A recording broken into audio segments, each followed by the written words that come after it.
Kemudian baca Al-Quran di Ramadan terakhirku. Kalau seandainya Anda sudah tahu, alhamdulillah. Tapi kalau belum tahu, kita jelaskan bahwasanya Al-Quran itu punya hak dari kita, teman-teman. Jangan dianggap remeh. Hak yang pertama membacanya. Baca dengan bacaan benar dan mengkhatamnya. 114 surah diurut.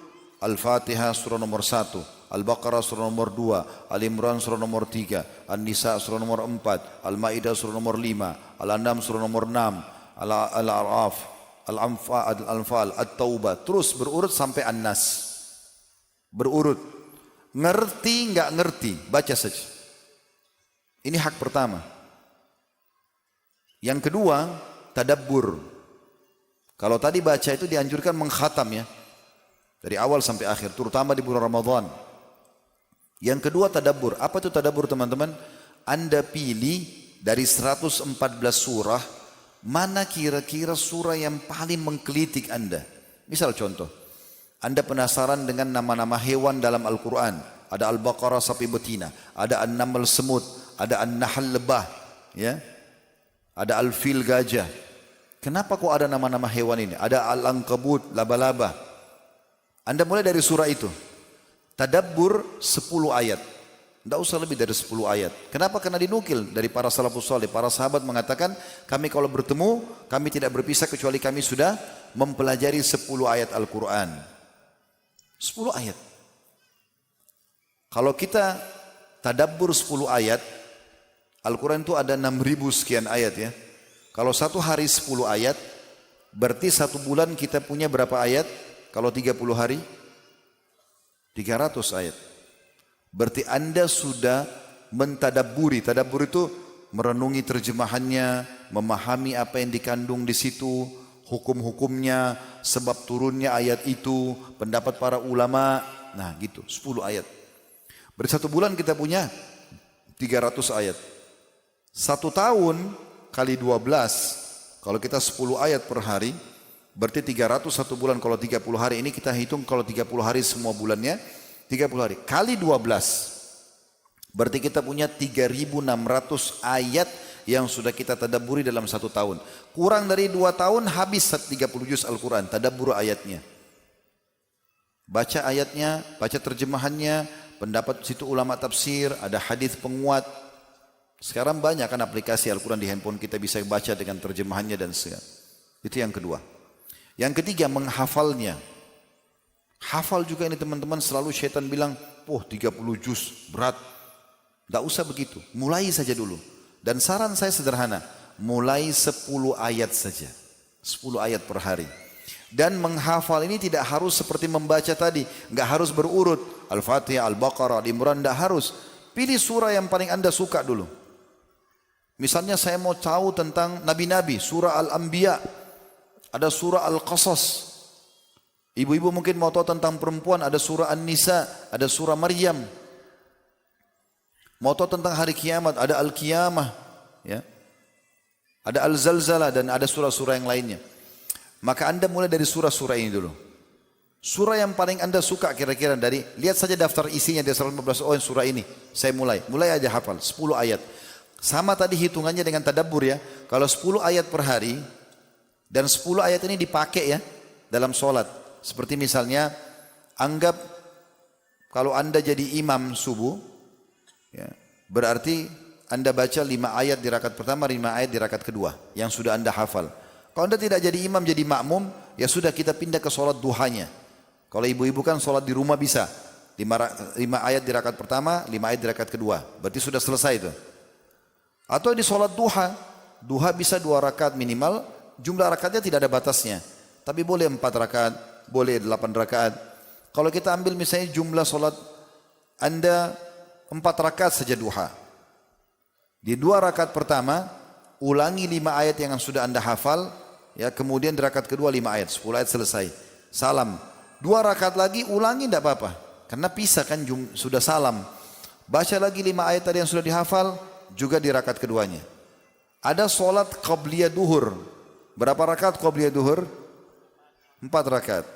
Karena kata Nabi SAW, siapa yang menjaga 4 rakaat sebelum duhur dan 4 rakaat sesudah duhur, Allah akan haramkan baginya api neraka. 4 rakaat ini Anda ulangi lagi. 2 rakaat salam, 2 rakaat salam.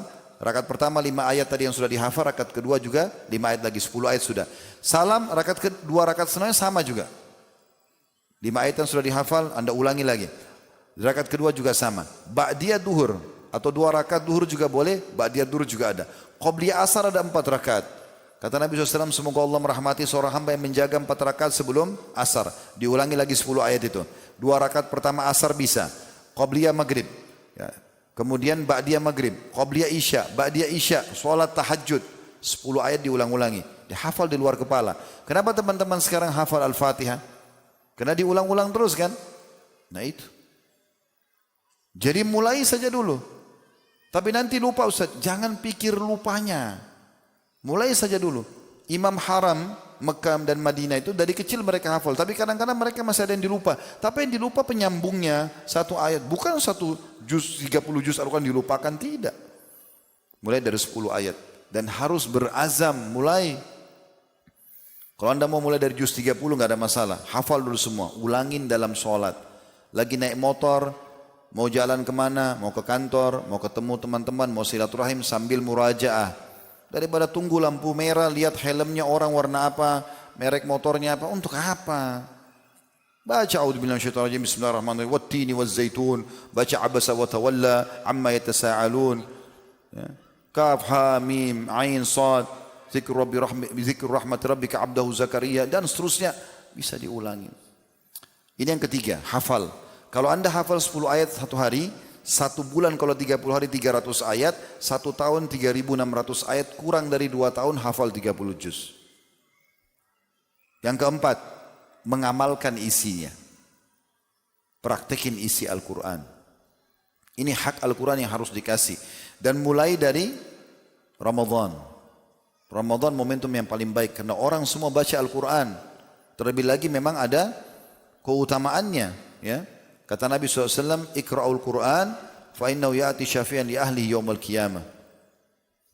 Bacalah Al-Quran karena dia akan jadi penolong bagi pembacanya pada hari kiamat. Dan tadi teman-teman tadabbur itu penting ya. Karena kita kan bukan ngerti bahasa Arab, maka butuh baca terjemahannya. Bisa enggak Ustaz? Saya gabungi antara saya baca Al-Quran dari Al-Fatihah, Al-Baqarah, Al-Imran berurut, sekalian tadabbur. Bisa. Enggak apa-apa. Kalau mau digabungin dua-dua tadi bisa. Anda baca lalu aja baca terjemahannya, baca tafsirnya. Oke, bagus. Itu akan merenungin buat kita. Kenapa biasa orang-orang baca ayat Al-Quran jadi imam yang mengerti bahasa Arab nangis? Karena dia tahu pesan Allah itu. Dalam sebuah riwayat dikatakan bahwasanya Umar bin Khattab radhiyallahu anhu pernah mendengar orang baca, dia lagi lewat dengar orang baca surah At-Tur ayat 6 sampai ayat 7 sampai ayat 8. Yang bunyinya inna adzaba rabbika lawaqi' ma lahu min dafi'. Sesungguhnya azab Tuhanmu hai Muhammad pasti terjadi pada pelanggar kemaksiatan dan tidak ada yang bisa menolaknya. Umar lagi naik keledai, turun, bersandar di salah satu tembok rumah, lalu beliau merenungi ayat tersebut. Terus diulang-ulangi, terus diulang-ulangi. Minimal teman-teman, minimal. Surah yang biasa anda baca. Misalnya, inna a'tayna dan wal asr. Surah yang paling digemari di Indonesia ini. Pendek, enak gitu. Begitu imam baca inna a'tayna, oh ini saya mau sholat di sini. Nah, cepat soalnya. Baik minimal tahu artinya. Apa itu inna a'tayna kal kautsar? Fasalli rabbika wanhar inna syani'aka huwal abtar. Apa artinya? Apa tafsirnya? Ya. Wal asr innal insana lafi khusr illa alladziina aamanu wa 'amilus shalihati wa tawassaw bil haqqi wa tawassaw bis sabr. Apa terjemahannya ini? Supaya pada saat anda baca atau imam baca, oh Allah lagi ingatkan. Itu fungsinya. Dan itu harus kita jadikan momentum Ramadan ini sebagai poin itu. Selanjutnya, sedekah.